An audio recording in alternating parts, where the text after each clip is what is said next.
Okay, this is the Backpod and this is how you use it.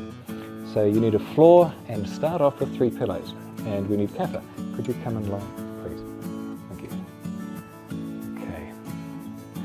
So Katha's going to lie back on the Backpod with the Backpod roughly between her shoulder blades. That's great. So you're lying back with the Backpod in round about the middle of the shoulder blades. And bring your hands up around through there, let that relax. And the chin stays in a little bit and the knees are bent up.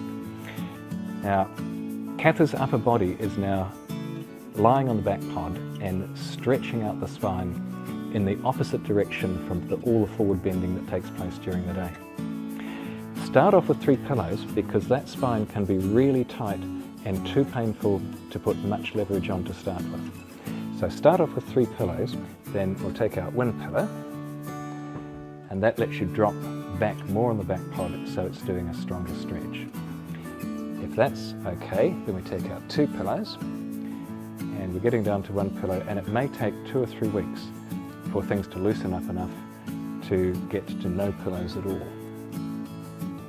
Right, so you hold each position on the Backpod for about 30 seconds, and then about every 30 seconds, wriggle around a bit so you're working the Backpod up to the top of the back, only up to the shoulder level, and down around about to the bottom of the shoulder blades, and also out to the sides, which will stretch the rib hinges. So try moving just a little bit, Katha. Yeah.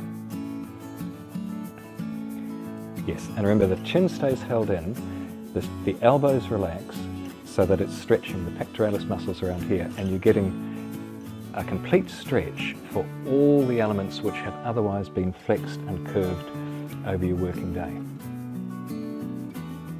Great, and shift again.